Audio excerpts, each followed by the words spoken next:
prononcer sur l'adoption d'une charte de bonne conduite pour les activités de location de trottinettes en libre-service sans station dans notre ville.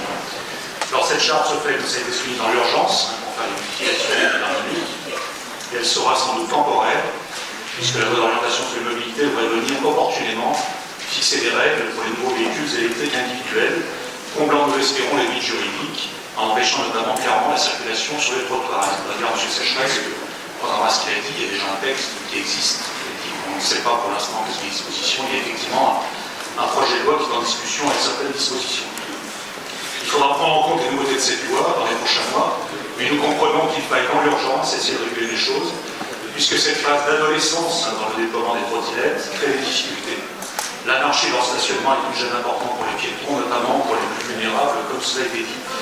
Donc le groupe des élus LR et apparentés votera ces délibérations, même si la charte est perfectible, comme je vais l'évoquer, et nous veillerons aux améliorations lorsque le cadre juridique sera stabilisé. Ceci étant dit, je voudrais exprimer quelques convictions sur les nouveaux véhicules électriques individuels. Je crois qu'il faut être conscient que c'est un phénomène social marquant, dont l'essor va se poursuivre, car il répond à un besoin et une envie de déplacement urbain, avec notamment l'efficacité dans les déplacements de points à point. Ils peuvent contribuer aux enjeux de la mobilité durable. On peut d'ailleurs se demander si les solutions de mobilité basées sur des stations fixes comme les stations vélo ne font pas déjà partie de l'ancien monde.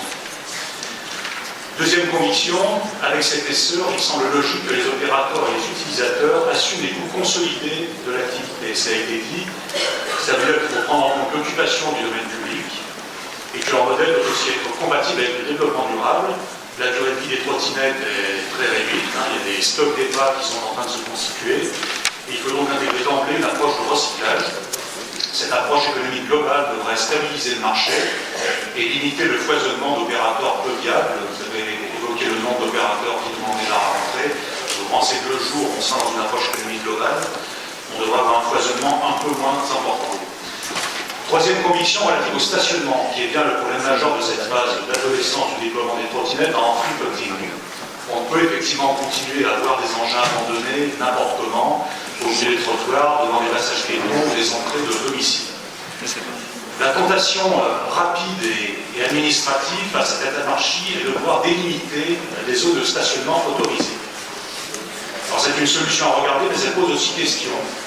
Juridiquement, qui sera responsable d'un stationnement hors zone? L'opérateur, le dernier utilisateur, ou bien la personne qui s'amuse à déplacer des trottinettes sans la déverrouiller? Ça pose une vraie question. Par ailleurs, si on contraint le stationnement dans quelques zones, dans la logique de Vélove, on enlève la souplesse et de l'efficacité à ces solutions et on pénalise de nouveau les habitants qui n'habitent pas les centres de quartier. En tout cas, si zone de stationnement il veut y avoir, il faudra payer un maillage très dense de ces zones, ce qui représente un gros chantier. Mais ne faudrait-il pas ouvrir un peu le débat? Une fois de plus, parce que certains usagers font faute de négligence, de manque de civisme, voire d'une bêtise crasse, faut-il dégrader le service pour tous les usagers? Pour ma part, je souhaite que l'innovation et les nouvelles technologies soient mises à profit au maximum pour responsabiliser l'utilisateur.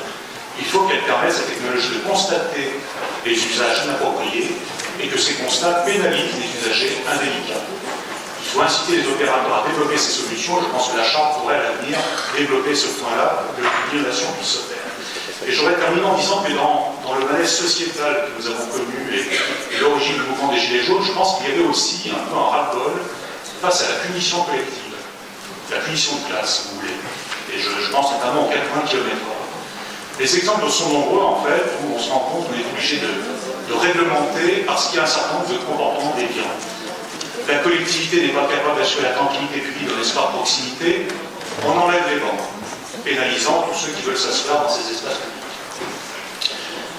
La boîte de nuit à ciel ouvert des berges du Rhône pose des graves problèmes la nuit en termes d'ivresse. Vous ne pouvez plus maintenant, le week-end, vous pique-niquer avec des amis, boire votre verre de rosé. C'est comme ça.